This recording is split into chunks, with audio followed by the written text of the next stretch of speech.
Hitman 2-3, this is Hitman 2. What's the status? Over.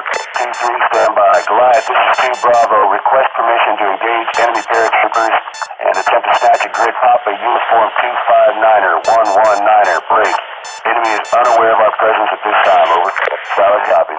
Hitman 2-3, Echo 5 Foxtrot. This is Hitman 2 actual. Hey, good morning, everybody. This is Ben Powers coming at you from the Commander's Voice. My guest today is Dr. Chris Mackowski. He is the editor of the book series Emerging Civil War. He's teaches writing at St. Bonaventure College, and he is also the historian in residence at Spotsylvania, which is a Civil War battlefield. Now, my folks who normally tune into this podcast are coming from World War II and airborne history, but we're trying to expand our learning today, and we're going to have some discussions about the American Civil War. So, Doctor, thank you for joining us.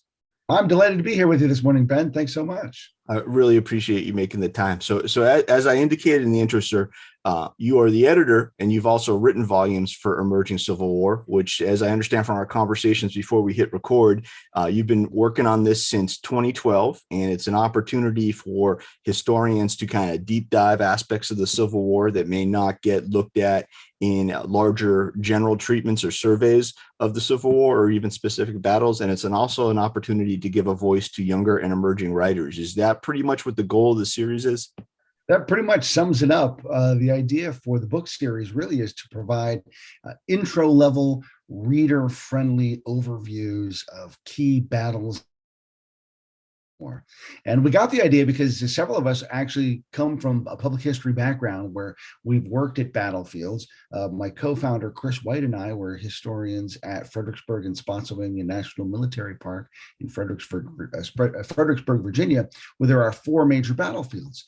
And we would often go out and give tours for general, members of the general public, and they'd finish and be like, "Gosh, I wish there was something I could read about this just to learn something a little bit more about it."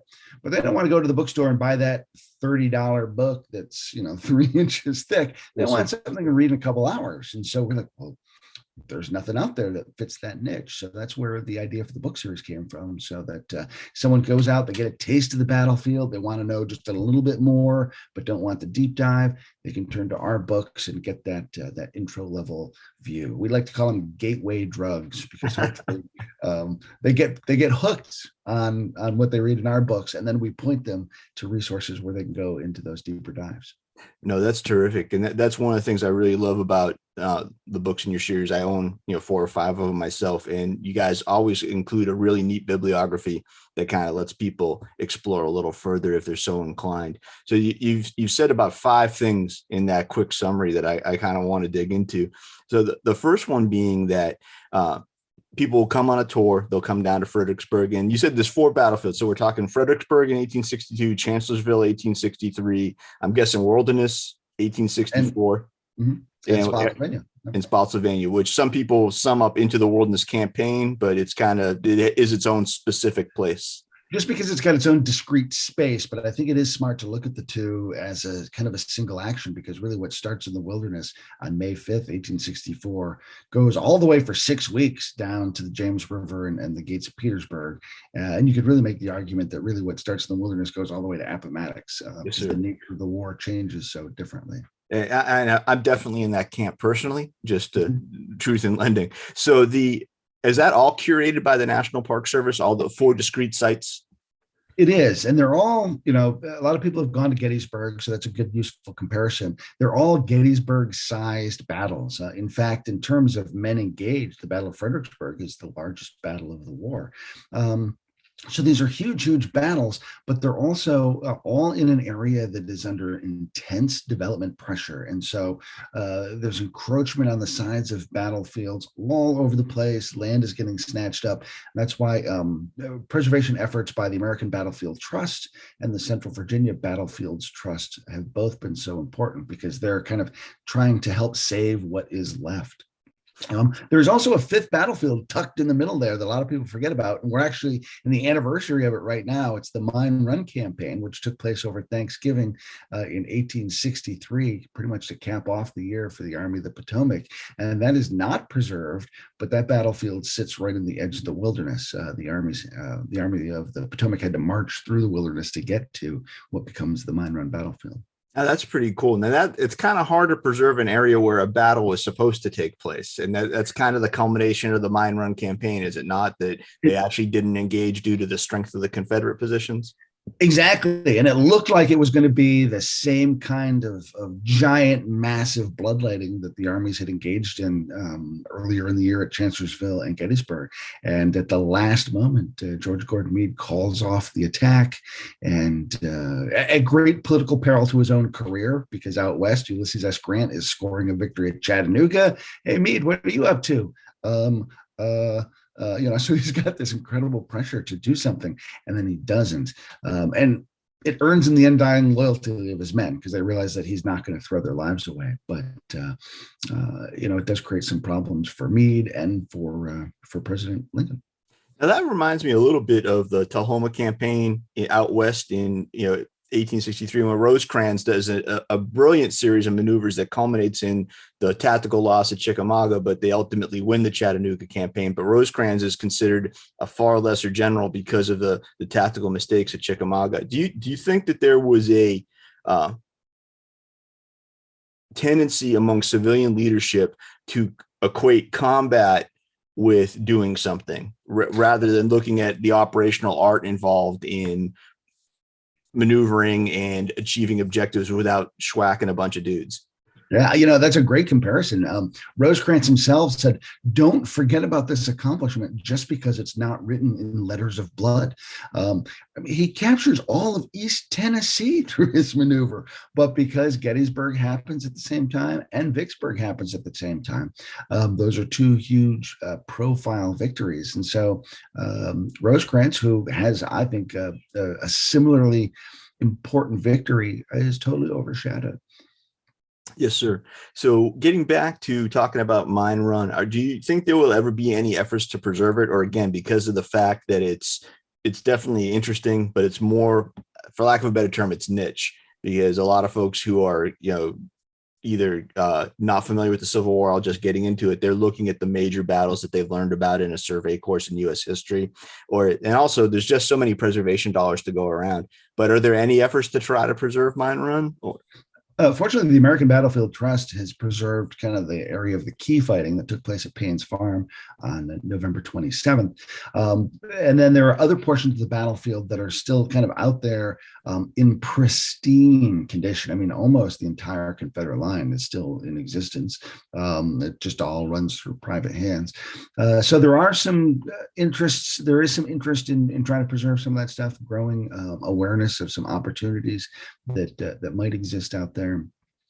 And although it is niche, I would say that it's an important campaign to study because of the personalities involved. You've got some interesting dynamics there with Meade, with Grant, with Lincoln, with the Joint Committee Conduct of the War. All that kind of stuff is happening. It's going to sort of lead to the prelude of the Army reorganization in the spring of '64. It's a prelude to the Overland campaign, some of the defensive tactics that the Confederates are going to use. That's where they really start to employ them, and then they'll bring them on full force starting in the wilderness.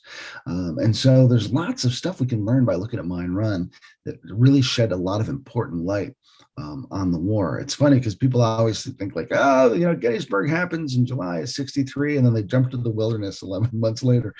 A lot happens in that forgotten fall, and it really merits a lot of closer attention. Jeff Hunt's got a great series of books that are coming out in the hardcover from Savage Beatty that really explore that in depth. That was actually leading to my next question: what resources are available? So is that due to be published soon? So Jeff's is a 4-part series. It begins with Meade and Grant right after Gettysburg. Then the second volume goes up through the Bristow Station. Third volume goes to Rappahannock Station. And then the fourth volume, I think, which is due next year, will be Mindrun.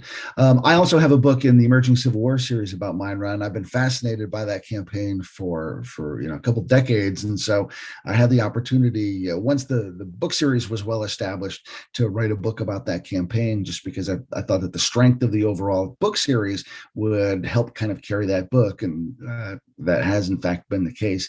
And for me, it was fun because really nothing else has been written about mine runs. So by default, it becomes the definitive book because there's just not much else out there.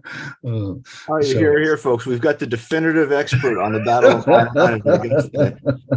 So, but it's like there should be like a little star after that, little asterisk. And that title is The Battle That Never Happened. Is that correct? The Great Battle That Never Happened. Yeah. Okay, very cool. That this is really neat to be kind of going in this direction here. So a couple further questions, and then we'll move on, because I didn't think we'd be doing Mine Run today. But that's the Great Battle Never Fought. I'm sorry, the Great Battle Never Fought. So when we're talking about late 1863, and it's my understanding, and what I know about the Civil War, you can write with a Sharpie on a matchbook, but in the early Civil War, you've got this noble idea, for lack of a better term. Hey, we need a big climactic battle. We want to get this thing over quickly. We either want to preserve the Union, we want to break away, establish Confederate independence. So we're going to have a big clash, and we're going to decide this thing. And obviously that's not happening.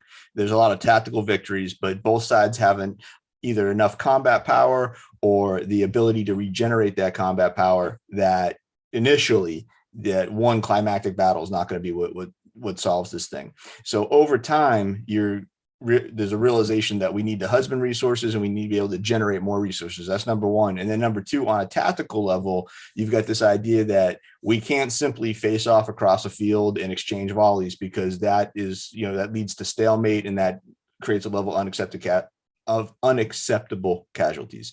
So there's at least a popular notion that breastworks and entrenching were unmanly among amateur soldiers at the beginning of the war. But by 1863, you're seeing, hey, as soon as we occupy a position, we start digging in, or we start building up. When you get to Mine Run today, even though this land is in private hands, since you're saying pristine, can you actually see the positions? Are there still breastworks, or at least the outlines of them, available to photograph, to walk, to see what it looked like to fortify a position by infantry in 1863? There's actually not a lot that is publicly accessible. So it's a yes and no answer, because knowing some of the landowners out there, I've had permission to go into their backyards and walk the trench lines, and they're absolutely there in pristine condition, just absolutely fantastic. But you've got to have that permission to get out there. So that's why preservation of those works would be important, so that people would be able to access them and look at them, because they are incredibly impressive to take a look at. Very cool. Now, you'd mentioned earlier you came up from a public history background, and we've also been talking about the American Battlefield Trust and other preservation organizations. Truth in Lending, I'm an American Battlefield Trust guy. Excellent. And does Emerging Civil War work with any of those preservation societies, either towards common goal, or do you guys actually have any projects in common? We do a lot to try to promote the preservation work of other preservation groups. I'm a firm believer that the rising tide lifts all boats. And so if we can do things to help support the work that those groups are doing, that just amplifies the message. So we actually do a lot of work with them. In fact, later this week, I'll be going out to Tennessee on a trip with Gary Edelman and Chris White. The three of us will be visiting a bunch of the battlefields throughout Tennessee and doing a lot of stuff on their Facebook page. And just kind of a chance to get out there and promote some of the work that they've done at those battlefields and show off those battlefields. So we do lots of collaborations like that. A lot of our writers at Emerging Civil War work on writing projects for the American Battlefield Trust. My co-founder at ECW, Chris White, he's the education guy out there at the American Battlefield Trust. I'm trying to remember his exact title, because Gary's the director. He's the assistant director. I gotta remember his correct title there. So a very, very close collaboration. And then on a more local level, I serve on the board of directors for the Central Virginia Battlefield Trust. Our managing editor of the blog, Sarah K. Byerly, she just took a job at the American Battlefield Trust after having worked at the Central Virginia Battlefield Trust. So there's lots of overlap, particularly with those two organizations. But we also do a lot to support the preservation efforts of groups like Franklin's Charge, or Shenandoah University is doing some really cool stuff up in the Winchester area. So anything we can do to help any preservation group, we really try to amplify that message. Very cool. That's excellent.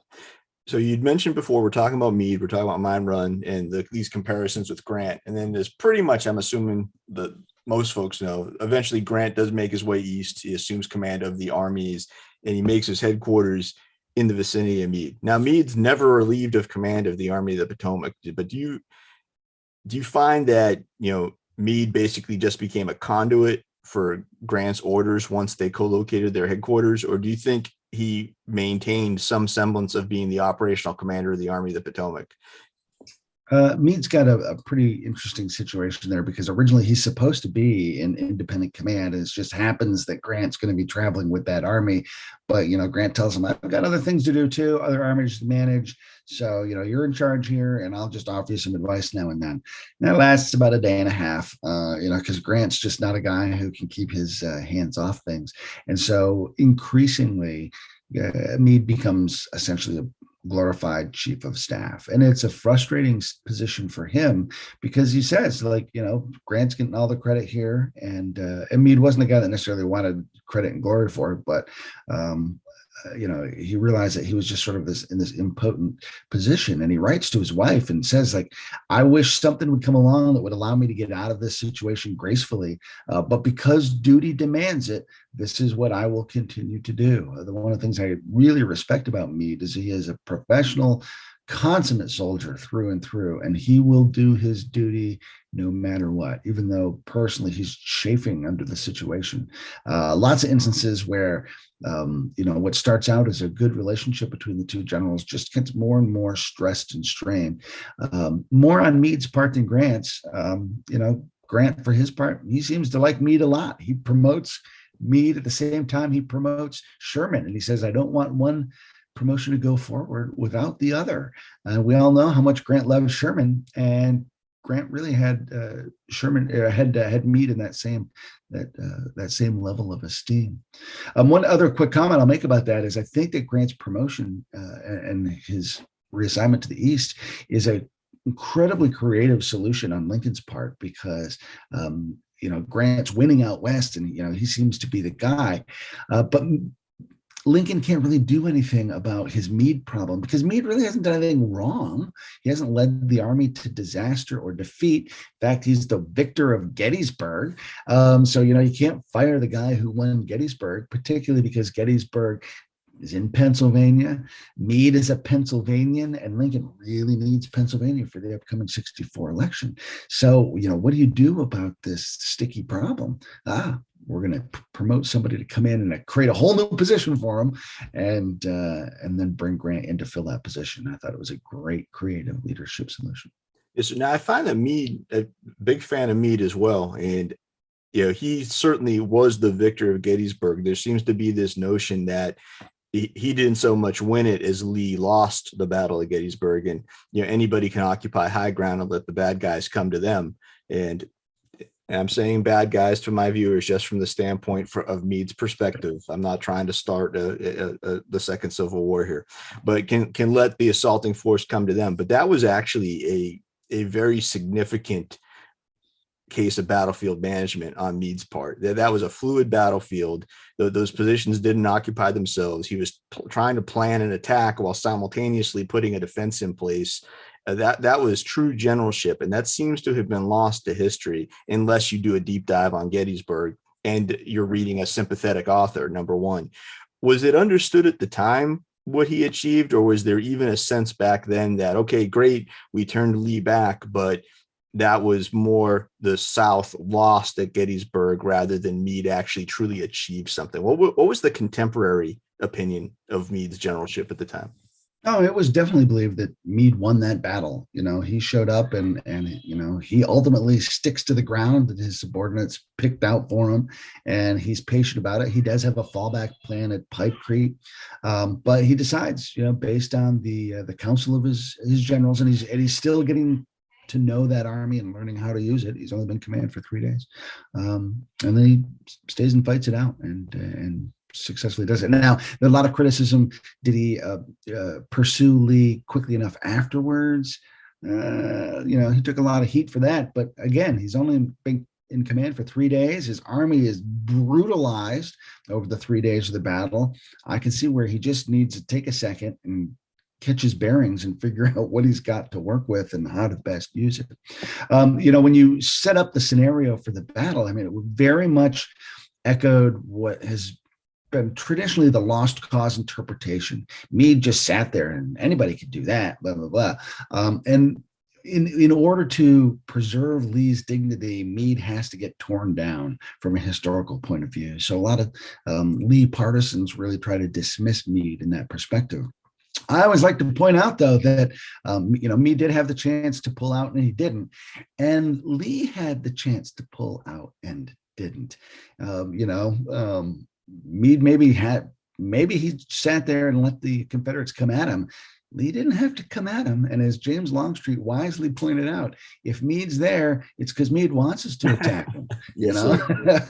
And Lee had his dander up and did it. And it was a foolish thing, I say.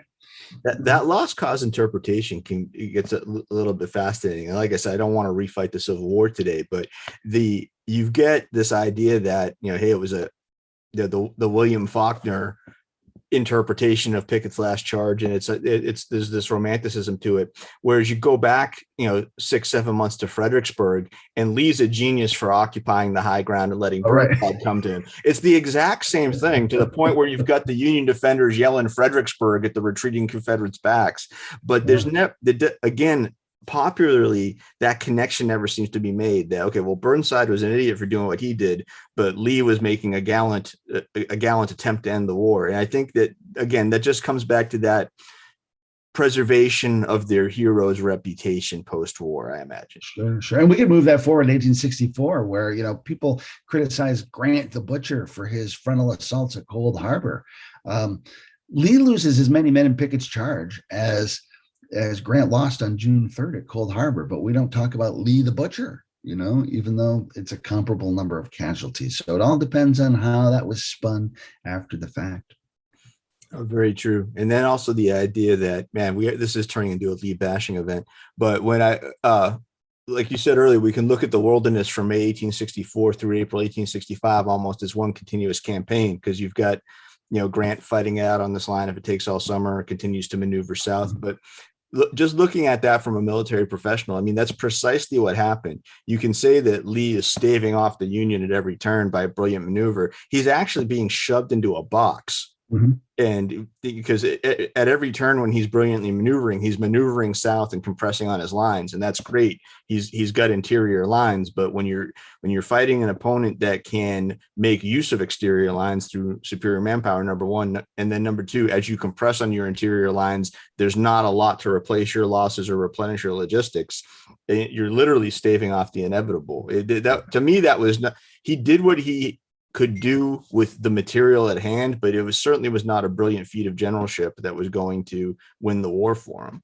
Yeah, and Lee himself was well aware of that. He said, if we get down to Richmond, we'll lose our ability to maneuver, and it'll just become a siege in a matter of time. At that point, he's really just holding on to trying to force something to happen at the ballot box for the 64 election, and he knows he's hanging out by the skin of his teeth in a lot of instances like that. You do say it's sort of deteriorating into a Lee bashing thing. So I'll say a few positive things about him, because there's a lot we can learn from Lee. I try not to pass judgment one way or the other, because he does do some brilliant things, and he is well aware of what's going on, and he tries from the moment he takes over to score that knockout punch that you talked about earlier, because he knows that he doesn't have the time or the resources to manage and to husband and replace. So if he can score that knockout blow, that's really what he's got to try to do, because if it drags out, the Confederacy's not going to be able to stay in the fight. Yes, sir. And which kind of takes us, we rolled the clock back a little bit to Chancellorsville. I think that may have been his best chance for that knockout blow. And there was to me, I kind of liken it to a boxer's 1-2 punch, in that he did that, divide my army in the face of superior forces. They didn't expect it. It was a tremendous tactical victory. And then he followed up immediately, like, I don't think we've got a better chance to get out of Virginia than right now. And so he immediately rolls into, convinces Jeff Davis to support a campaign moving north. let's get out of Virginia. Let's give our guys, our farmers, a chance to bring in the 1863 harvest. Let's live off the enemy's supplies for a while and see if we can generate some more success. So that certainly was masterful generalship. It just didn't work out the way he wanted to, because as you said, he got his dander up, and he was incredibly frustrated by his victory at Chancellorsville, because he thought that it was an incomplete victory. He didn't gain anything. He didn't destroy Hooker's army. He had the opportunity to, and wasn't able to coordinate assaults in a way that would allow him to. So he was really, really aggravated by that. And then at the same time, the Chancellorsville's happening, and a lot of people don't kind of put these things in concert. Ulysses S. Grant crosses the Mississippi and starts marching through the interior of Jeff Davis's home state and to his hometown. And so Davis is like, we need to send reinforcements to Mississippi. So one reason that Lee also launches that Gettysburg campaign is so that he doesn't have to send a portion of his army out west. It's like, I need him here. Yeah, that's it. And so, Lee's got this very Virginia-centric version of the war, and we can debate the pros and cons of that. But he does an excellent job of keeping his army together to try to keep this theater active and moving. Yes, sir. And the thing about Chancellorsville that I find interesting, and for listeners who are not big in the Civil War, that was arguably Lee's most brilliant tactical victory. All he really did, though, and to take nothing away from the achievement, they were dead to rights. The Union Army, Hooker had the Army of Northern Virginia in the position for the death blow, and almost like a jiu-jitsu match. He just got out of the chokehold. He didn't win anything other than keeping his army alive. He did it in a brilliant fashion. He did it with an unorthodox maneuver of dividing his force. When Jackson hits the right flank of the Union Army and the 11th Corps collapses, that creates some amazing battlefield optics. But at the end of the day, there was no strategic objective achieved other than keeping his army alive. He just slipped the choke. And that sometimes that seems to get lost in, again, popular interpretations of the fight. Yeah. And that's a great way of putting it, is like he survives, and Hooker loses that battle. I don't think that Lee necessarily wins it. And I think that's something really important for folks to remember. Yeah. Yes, sir. So moving forward again to 1864, we've got Grant now located with Meade. And you brought up something important in answer to my question about Meade kind of being under Grant's thumb. He was coordinating a variety of armies. He was in command of all federal armies. He's the general in chief kind of at this point. Or I shouldn't say kind. I think that was his title, actually. Mm-hmm. Yep. So you've got Sherman's army that's marching. In the spring of 1864, they haven't yet taken Atlanta, but they're maneuvering against Atlanta, and that will ultimately unfold into the fall of 1864 under the march across Georgia, and then the maneuver up into the Carolinas in 1865. And then you've got Butler's army in the Bermuda 100 region of Virginia. And is it Banks who was in the Shenandoah at that point? No, Franz Sigel starts out in the Shenandoah. He'll get replaced by David Hunter, but Banks is out west at the Red River campaign, that's right, going into Texas. Oh, so at this point, he's coordinating at least 5 different armies that are going to morph into other armies as forces are broken out, reformed, etc. Do you find that his focus on Lee, his focus on Eastern operations now, he had one trusted lieutenant in Sherman, like, hey, here are your orders. Here's what I want to have done. I can kind of fire and forget you, Kump. But what do you think he neglected to command as a general in chief with the same level of focus on operations across different theaters because he was absorbed in what was happening tactically in front of him? I think that varies from day to day. That's a great question, because certainly one reason he promotes Sherman is like, I know I can leave things in Sherman's hands. I feel comfortable with Sherman being in charge here. And so I'm going to pay attention to Robert E. Lee, because that's kind of where all eyes are, population wise, media wise, international pressure, et cetera, et cetera. If you take a look at what Franz Sigel does in the Valley, and he gets defeated at New Market. So then we got to put David Hunter in charge out there, and he marches, up the Valley and finally, gets defeated at Lynchburg. And it's finally like, okay, all right, I got to put Sheridan in charge out there, and so he's trying to find someone he can put in charge out in the Valley that will do a good job and kind of leave Grant alone so Grant can focus on Lee. I think Grant really wants to focus on Lee, and at times gets his attention pulled away. I think he runs into the same problem with Ben Butler, who is like sort of like this political hot potato that he can't do anything with. And so he's got to kind of figure out what to do about that. So he does have some big picture things that pull him away, and that might maybe, for instance, have contributed to his lackluster performance in the first days of the Petersburg campaign. So it just depends on the day, I guess. Yes, sir. So that kind of brings us to doesn't bring us to the end of the war, but I'm going to jump us to the end of the war because I got other questions that I want to talk about here. So I'm assuming most viewers know the North did win, and Grant ultimately becomes. There are some people that might contest that. Fair enough. But and then eventually Grant, rides his popularity as a soldier, savior of the Union kind of reputation into the White House, and he had 2 terms. He's got this reputation for being personally honest, but so naive that he continues to appoint corrupt cronies to positions. His administrations were kind of, riddled with event after event of, hey, this guy's being corrupt. His own, I believe his own brother or brother-in-law got involved in some shady dealings. There were all sorts of, some of his closest wartime subordinates and allies got caught up in all sorts of scandals. Yeah, it was problematic for him. And so he eventually kind of had to rehabilitate his own reputation, which he succeeded in doing after he left the White House. He kind of took a world tour, which was very well popularized. He came home to great acclaim. He kind of settled down, got into business, but wound up being swindled out of his fortune. And then he had to kind of rehabilitate his family's fortunes through writing his own memoirs, which he wrote very soon after a cancer diagnosis. And that created a compelling story, which Dr. Mackowski wrote about in this book, Grant's Last Battle, which is my favorite book in the Emerging Civil War series, by the way. And I wanted to touch on this. So what kind of motivated you to get to discuss this aspect of the Civil War? It's about a great Civil War hero, but the entirety of the book takes place 20 years after the war, or 15 to 20 years after the war. So please share your thought process on this wonderful story. Sure. My PhD is actually in English and creative writing, and one of my areas of concentration is Civil War related literature.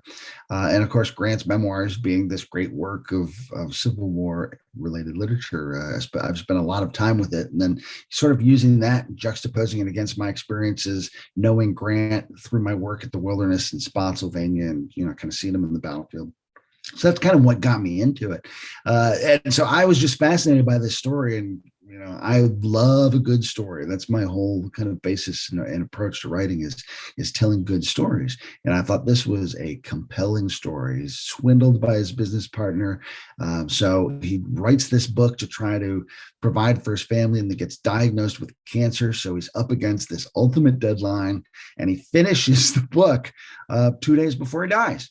And so it's like, man, talk about coming in and flash finish.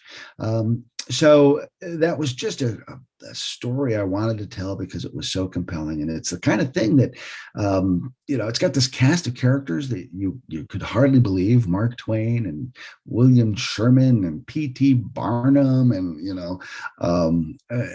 And yet with all of that, it's the kind of thing like, here's a guy who's dying and he's trying to provide for his family before he dies. And to me, that's something all of us can relate to. It's not just this guy who's on the $50 bill and, save the Union and president.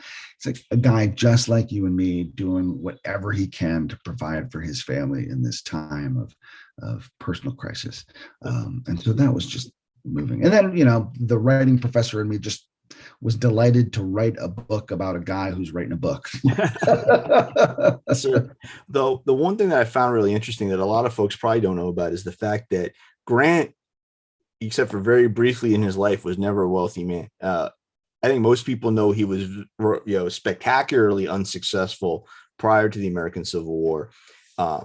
Was proved to be a fantastic commander during the war and went to the presidency. But since he had never been able to amass any wealth, he had to forgo his pension in order to enter politics. So he left the White House as a very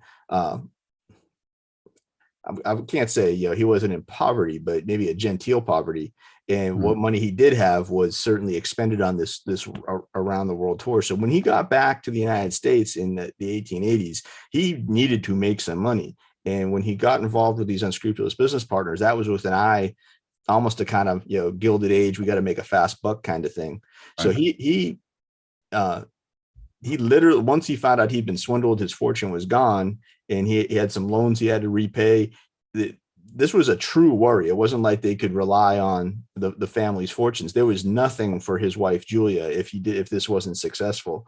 And so it was truly a race against the clock, because if these memoirs were finished, Mark Twain had offered to publish them at very favorable terms, and this was gonna truly make the family's fortune. And that comes to this race against the clock, even though we all kind of know the answer. This is one of those books where you found yourself like, oh my gosh, are they going to make it? Even though we all know, if we take a step back, of course, I've got the memoirs on my shelf, but it's so well written, Doc, that it really, I mean, you do create that tension, and it almost reads like, good fiction, although it all actually happened. Thanks. Well, and it's one of those things where, there's an opportunity to stop and think about a lot of these characters and what are their motivations and why are they doing what they're doing and what must it have been like to be in their shoes. So even Ferdinand Ward, who is the business partner who swindles Grant, there's some opportunities to think about, like, what's he doing and why, and he was just a sociopath. So that makes him, he tried to kidnap his own child later on in life. So it's just, so these are fascinating characters, and I think that it does the story more justice if you can kind of flesh them out a little bit and think about them as real people and not just cardboard cutouts or stereotypes or kind of the historical figures we think we all know. I mean, it was really a chance to get in there and think about it. Now I've got two more questions. I'm going to let you go because I don't want to take your whole Saturday up. But the first one being that when you read your book about Grant in that race against the clock, like I was saying, he brought a very meticulous commander style to his writing. He had a small staff with his son, his former aides. They were researching, fact checking, and he's writing very quickly because he wants to get this thing done. And also the man, for everybody who hasn't read the book, another story, he's in incredible pain. He's got throat cancer, and I can't think of a worse way to be slowly dying. He's fully aware of his mortality, and this is a very brave, manful act to be doing this. That being said, was this his opportunity to get his story out, maybe at the expense of the reputations of some other people?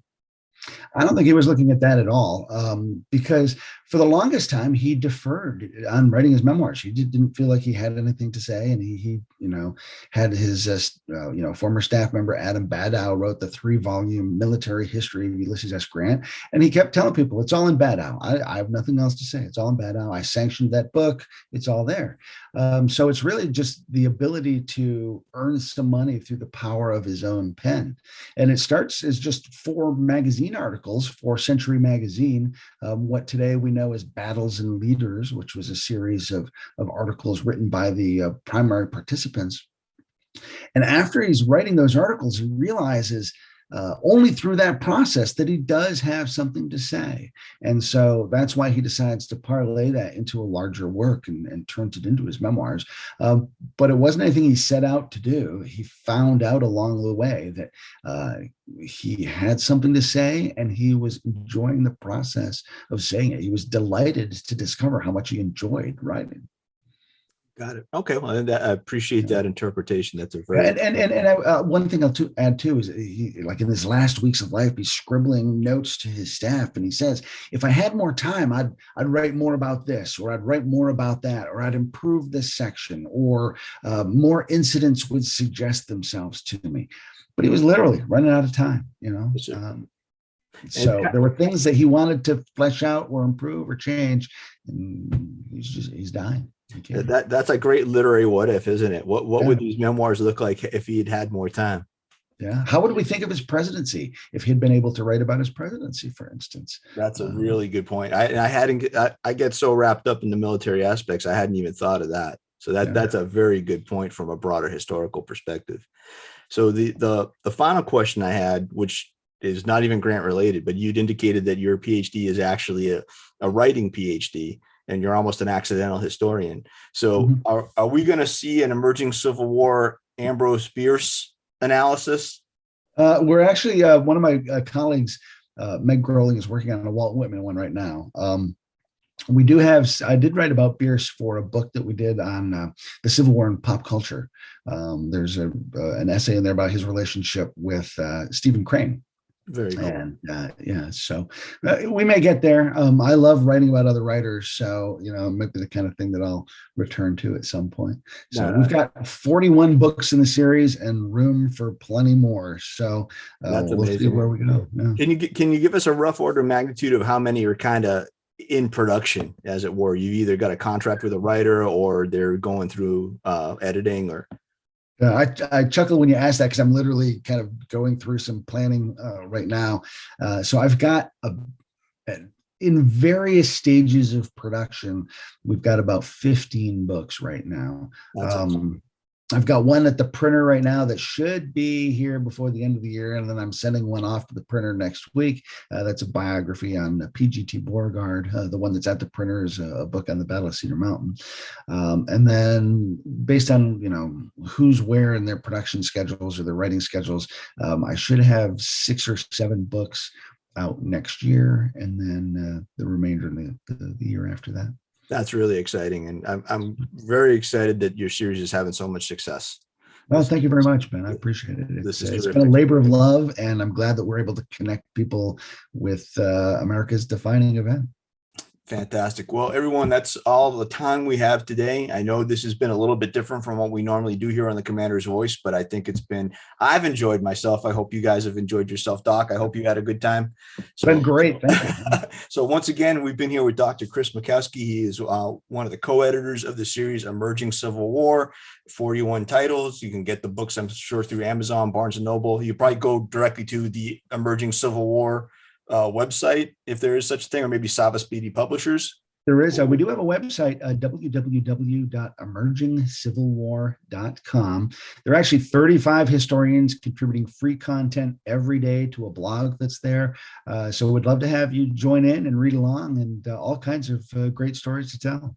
All right, fantastic. Well, you heard it here, guys. We've got emergingcivilwar.com, and you've got free content from 35 historians. So go check it out. Once again, this has been Ben Powers from the Commander's Voice. My guest today has been Dr. Chris Mackowski, and thank you very much for coming out, sir. Thank you.